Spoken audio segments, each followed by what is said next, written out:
Welcome to Acceleraate OC, the only show focused on the people leading innovation in Orange County. Join our host, Kerry Ransom, in his conversations with the trendsetters, entrepreneurs, investors, and leaders here, because it's time to Accelerate OC.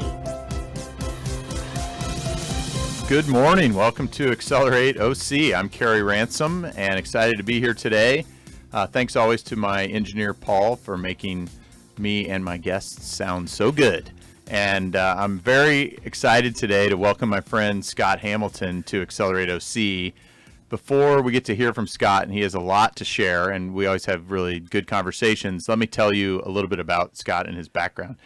He's currently the CEO of an organization called Executive Next Practices Institute, or ENPI, and he started it about 10 years ago, or a little over 10 years ago.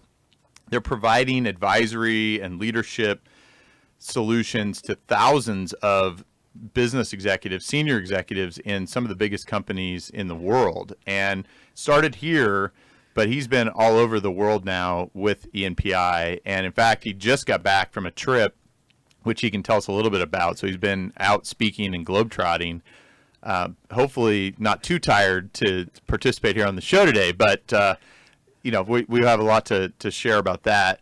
They're also a partner with a number of universities, both locally here, like UCI and the Beal Applied Innovation Center, Pepperdine, Arizona State, research organizations like Gallup, and he has corporate members from over 2,000 different companies. So he's really built an exciting community of folks and is moving a lot of those folks forward with both their views on innovation and leadership in today's age. He's also a board member for a number of other for-profit and nonprofits. I don't know how he does it all. It's a lot of organizations, a lot of acronyms, as you can no doubt appreciate as you start to spread into all those things. He's the CEO of a group called NextWorks Strategy, which really is, I think he would say, his day job, which is providing innovation programs to align organizations and leadership teams to really drive better performance and revenue growth, because as we all know, the pace of change in companies is often not as rapid as the market around them. And so he's helping them align those a little bit better. Prior to that, he was also a senior executive. So he was a practitioner. He was doing this in companies like DirecTV, Nestle, AmerisourceBergen, and Honeywell. Scott's been here for a long time, and I found that he's been super committed and active in the Orange County community and really has used EMP to raise what I would say the knowledge and the capability of thousands of our local business leaders. I always find that he brings great groups of people together. So his events will typically have a number of really interesting folks from our business community all together, both in the participants or the speakers as well as the attendees. And as one example, I had a great time. I was part of an event that he held where we did a mock corporate board meeting. I was one of the board members, and it was on corporate governance, and a great experiential learning opportunity for both me and the people that were there as participants. So he to me is a great example of an innovative Orange County leader. Scott, it's great to have you here today. Kerry, great to be here. Thanks for the time and chance to talk with you. Really love what you're doing, and great to be part of the community and have you part of the community. Thank you. Thank you. Great. So let's get going. Let's go to the starting line here at Accelerate OC. Let's start. I gave a little bit of an introduction into ENPI. Tell the audience how you started it, where the idea for that, and a little bit more about it. Yeah, it's been a fast 10 years, I'll tell you that. The origins of this actually came from the community itself, the CEOs of enterprise-level companies that told us in the course of working with them that they had no forum to go to where they could look across industry verticals and look across functions to see where the emerging trends were, what technology was bubbling up, what new strategies looked like, that they could then take and share among each other. So it started at the senior level, the CEO level. It really was, okay. Although we were hearing echoes of that throughout all levels of the organization. Do you find that the reduction in corporate training, corporate internal development of people has brought you an audience as well, where the folks in the management layers are also seeking some of this same intelligence as they need to raise their game in their careers. Yeah, that's a great comment. As you recall, where we were 10 years ago, corporations were in retreat. That's right. All enterprises That's were. right. So they were cutting left and right. As a consequence, they cut off some of the prime things they shouldn't have, like training, development, research. Sure. So, yeah, we filled some of that void by pulling them into these rooms. Now it's starting to come back a bit, but they're also acknowledging that they've got to build their internal capability. Sure. And they need the resources and the experts to help them do it. So what have you seen change over your 10 years with EMPI? Well, first of all, this hunger for knowing what's going on in the market. Leaders are recognizing that they're not going to get all their answers from their current domain. Sure. That they've got to reach outside that domain. Yes. And the expertise, new ideas, are likely to come from an adjacent or even remote industry. And they've seen this time and again. If you look at the Netflix model, you look at the Uberization of industry. Sure. So that's what's changed rapidly over the past 10 years. This thirst for outside knowledge Sure. and then interpreting it against your own model. So get out of that ivory tower. Exactly. Yeah, I had someone convince me. I'm very grateful for this. Probably 15 or 20 years ago, what he said is 75% of the answers are out there. And so his view was, if you're not orienting and really investing your time in the market or out there, to some extent, that 75%, then you're missing out. And I think that got me ingrained with this view that if I'm in the office too long, I start to get antsy and nervous and go, somebody's doing something that I don't know about that I should probably be paying attention to. I call it my healthy paranoia. The paranoia is real, and also this idea of the fear of being blindsided. Yes. You know, someone coming out with the fact we've got digitization now, so your next competitor can emerge in a matter of months versus years. That's right. This idea of being blindsided by the emerging competitor is first and foremost on everyone's mind. Yeah, totally makes sense. So one of the things that I've appreciated about you, Scott, is that you talked about this. You crossed a lot of different industries, a lot of different disciplines. Tell me about, I guess, what gives you the inspiration for your different types of events? They run a wide gamut, and I think it's exciting that you get to touch so many different spaces. But how do you get your ideas for where to take the next event? You know, what's interesting is we've been blessed by the fact that people have gotten to know us, and they start to bring to us these new ideas or emerging concepts. So, I'll give you an example. 5 years ago, we were approached about blockchain. When we asked our audience about it, virtually 2 hands out of 200 raised their hand with knowledge about blockchain. So we started to look at these emerging trends to see where are the impacts, what's going to be real, what's going to take root, what may fail, and start to present that. Recently, also, if you look at regulatory side, the data privacy, CCPA, which goes into effect January 1st. We had an event on that several months ago. Virtually no one in the room was familiar with CCPA, and yet it impacted almost 80% of that audience. So again, we look for these things that may represent a potential blindside opportunity for an organization, or that they definitely need to build into their thinking in terms of their strategy. So tell me about your next event that you have coming up. Well, we've got several coming up. The one I want to focus on today is September the 26th. That's in an evening at our home base, UCI Beal Applied Innovation. And that's a series we run called Disrupt HR. Now, it's a little bit misbranded. It says HR, but it's really about disrupting the entire organization. So we've got 10 top corporate speakers coming on board in short but very powerful, insightful presentations to talk about the future of the workplace, how organizations are redesigning to be more effective, redesigning the C-suite, and even getting into how you create shadow boards among your employees to tap the collective intelligence of the organization. That's cool. So the format of that will be, I think I looked, it was a little over 3-hour event, and you'll have 10 speakers over that in succession over that period. Yeah, we include strategic networking and connections, but then the speakers actually only have 5 minutes. Wow. 5 minutes, and their slides automatically rotate. So they've got better to be ready. on their mark, Yeah. right? So it's almost a mini TED Talk like It really structure. is. It is. And have you found, is that a consistent way that you deliver the events, or do you have different types based on the topic? Well, great question. We'll run different types of formats. We'll have keynoters and panels, but the common thread among E&P events is that we get the audience involved. The speakers usually are 5 minutes, 10 minutes, 12 minutes max. Then we get the audience involved with tapping their collective intelligence about what they intend to do with the information. And always we come up with these unique intersections of knowledge across industry verticals. That's great. That's great. So let's get under the hood a little bit. You're an entrepreneur. I mean, this is an entrepreneurial endeavor. I know your primary job is helping companies be more innovative and really advance their strategy. But this endeavor is an entrepreneurial one. You've taken some risks. You've tried some things. Thinking back to things that haven't worked, because I'm assuming you've had some events that just haven't been home runs. What hasn't worked, or what about different events that haven't been your most successful as you look back and go, okay, that maybe we were too early on a topic like a blockchain that people just weren't ready to wrap their head around? Or are there any lessons that you've learned?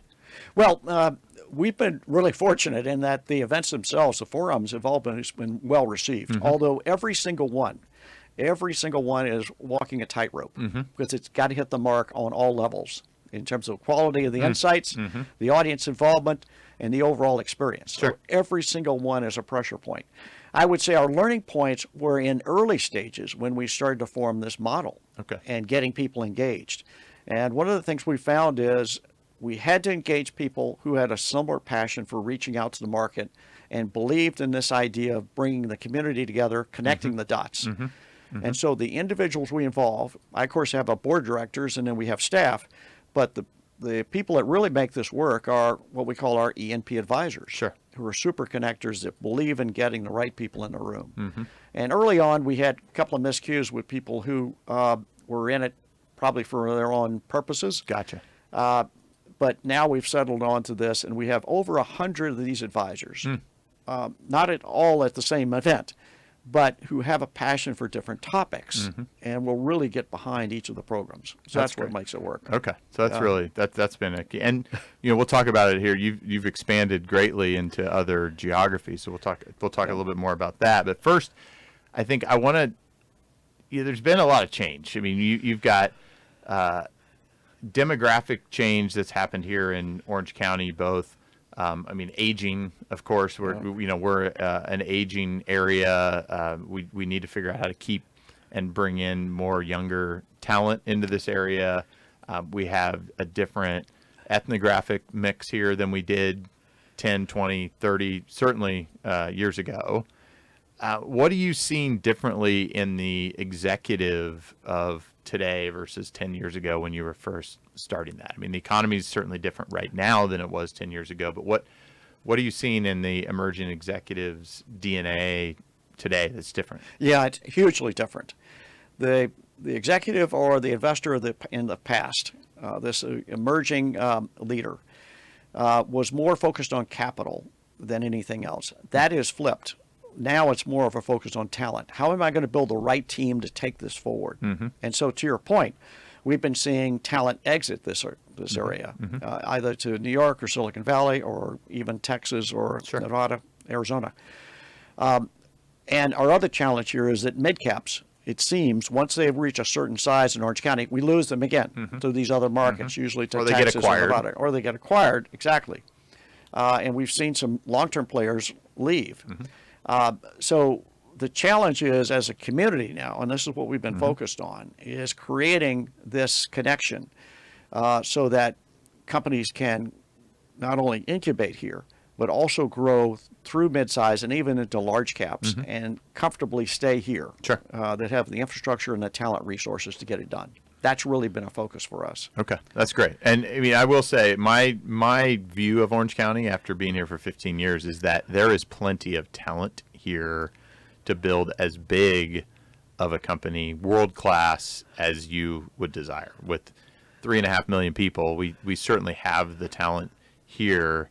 I find the lack of connectivity and understanding of each other and even in some cases the belief that people can cross industries as one of the impediments. So I think you're doing a lot of things to help allay some of those fears and challenges, and that you're connecting people across industries.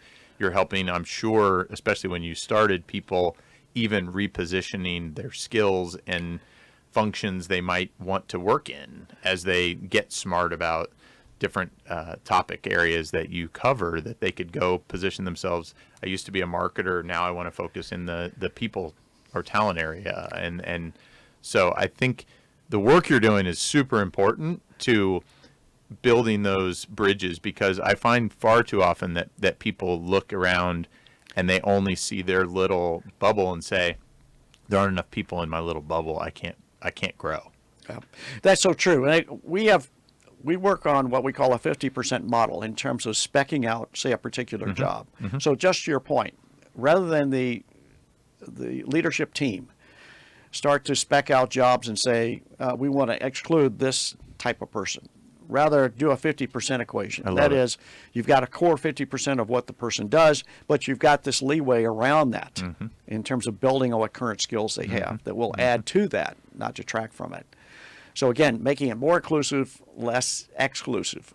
I love that. I love that, because that other 50% could be that interesting insight from a different industry or a different career path that could make all the difference in how they help the company transition. Because all these companies here, I don't care how successful you are right now, are going to continue to have to transition, because that's the world we're in. It's just moving so rapidly that the moment you get comfortable, you're probably going to get into trouble. Yeah, it's so true. Yeah. The other focus has great. been, as you know, going back for a decade now, is we've been focusing people on what we call next practices. That is, what is unique to them, what will be their next way of doing things. Sure. And so this is a demonic quest we've been on for a decade with our members to say, no, completely relook at your business model. Every single thing you do, processes, practices, how it can be done differently, more efficiently, what is the ideal in your future. And it really is a demonic quest. You have to walk in your business every single day and say, why am I doing this? How can I stop doing certain things and try a new route? That's great. So you've been here for quite a while. I certainly appreciate all the effort and energy you put into Orange County. I know you've grown this outside of Orange County as well. But what is it, as you think about Orange County, what is it that you most enjoy and appreciate about Orange County?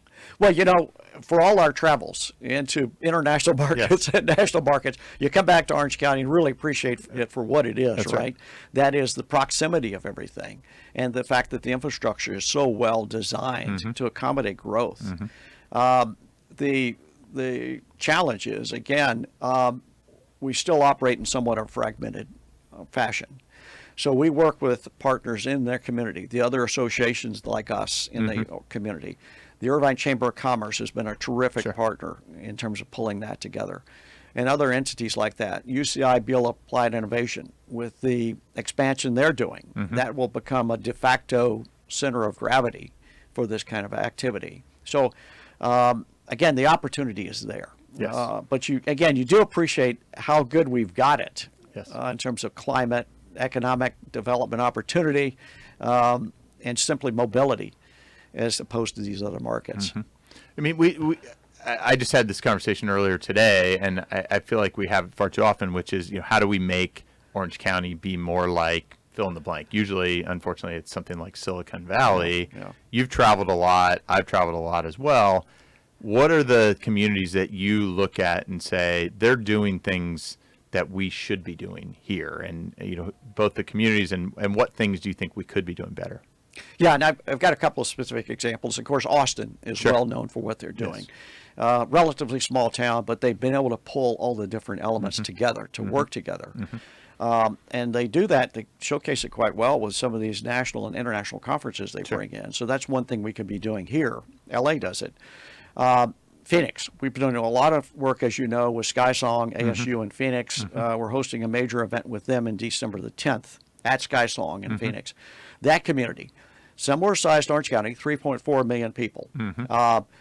And they've been able to start to pull things together. Capital sources, economic development, local to global trade sources into so that they've got these connections and able to leverage it. And so they're after us, quite frankly. Sure, They're after Orange County business. They're after California business. Yes, they are. More so out of Silicon Valley, but and they're successful at it.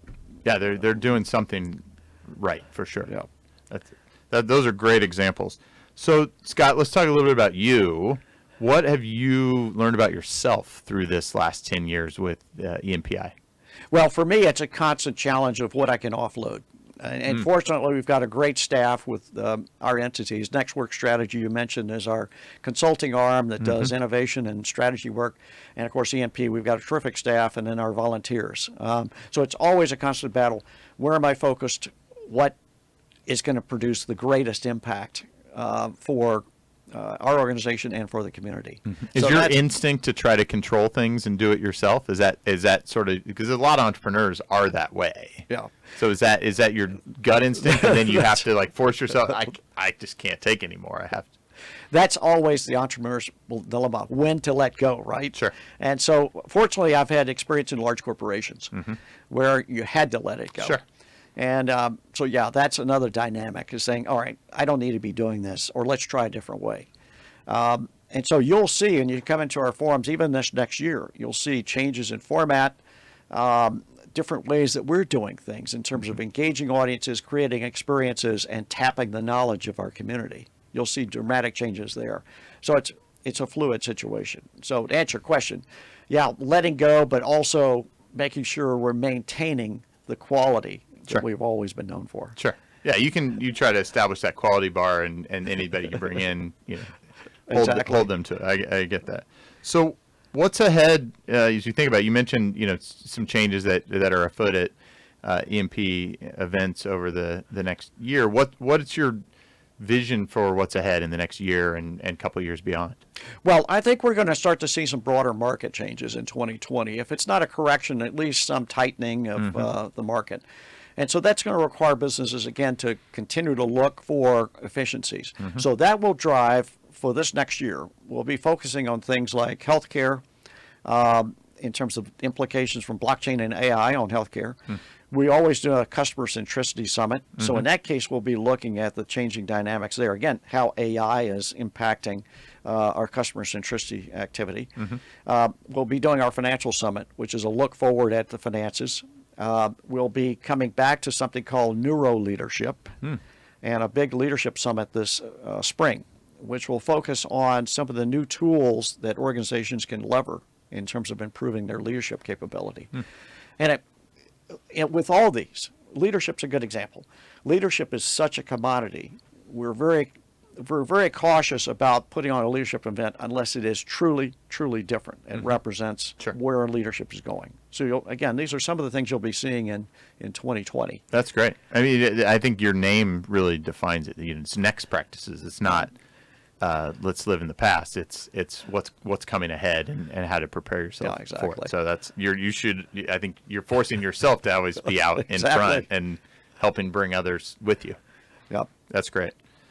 So my audience that I have such appreciation for here at Acceleraate OC are people that are trying to help move things forward here in Orange County, and that's a group that seems to be growing and is committed to doing that. As you think about them in the context of your organization, most of them are going to be more in the earlier stage entrepreneurial folks. You're working with a lot of the more established companies. I see a really nice collaboration and marriage there. What are things that you feel like they can do to help advance things at EMPI? That's a great question, and here's a great opportunity for your audience and members. That is, larger enterprise companies have recognized they've got to internally innovate. Yes. They've tried. They can't internally. They can't do it. They can't. They've tried something called entrepreneurship, and it doesn't work because it's too high risk against capital. That's right. And it requires different infrastructure. And incentives are usually wrong. Incentives involved, mixed up. So what we're seeing companies do now is taking lower risk in looking at outside opportunities and project opportunities in partial acquisition, equity investment, IP investment with startups, and bring them into the fold. to help incubate these ideas and pressure test new business models. So there's an opportunity there to get either a portion or all of your business ingrained with a larger organization. Sure. That's happening now.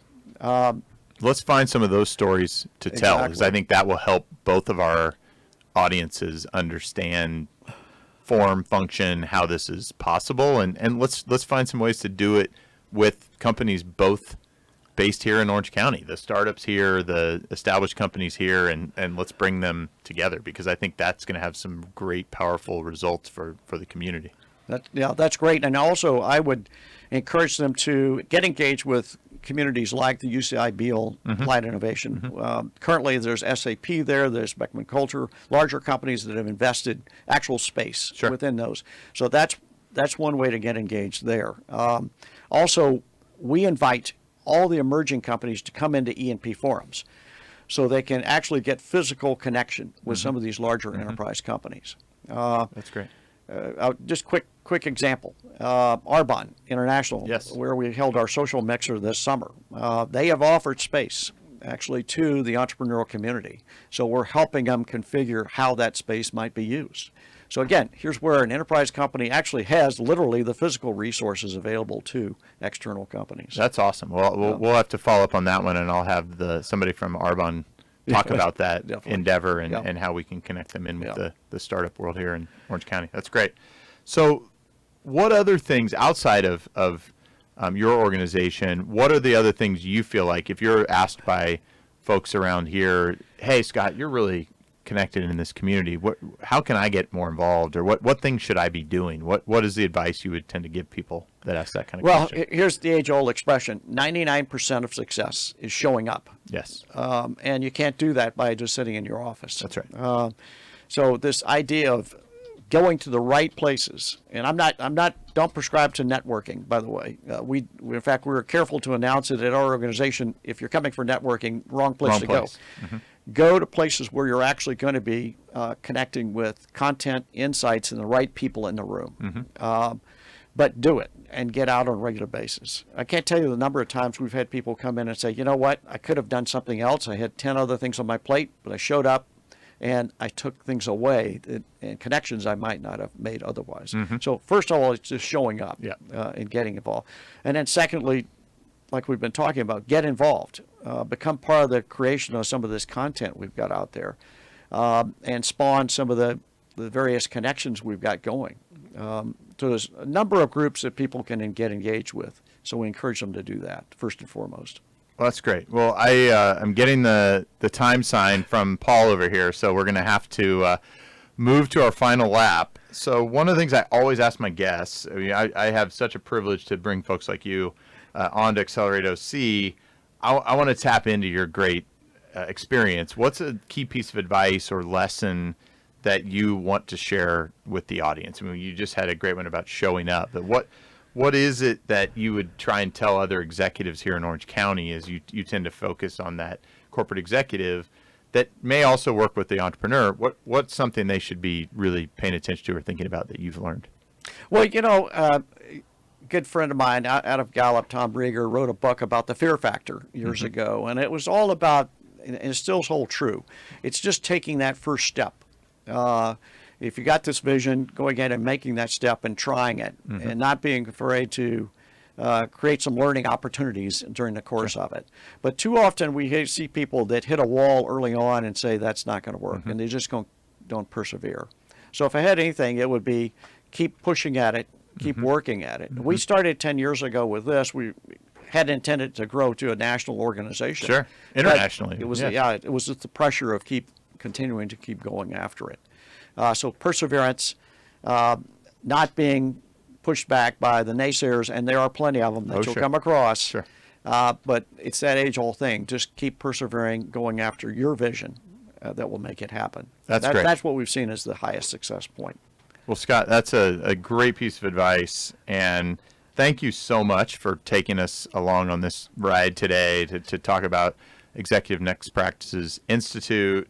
Thanks also for leading by example here in the community. We need more people like you that are bringing folks together to teach them, to connect them, to support them, and really that we can all grow together and make Orange County the world-class business community that it is and can continue to even get better at. You're definitely doing your part to Accelerate OC. Welcome to the family.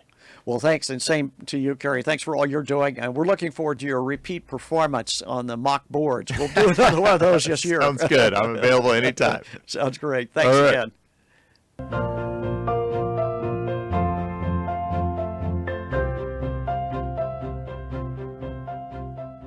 You've just listened to Accelerate OC. Join our live recordings every Tuesday morning at accelerateoc.com or listen, like, and share anytime from your favorite podcast spot. Let's accelerate OC together.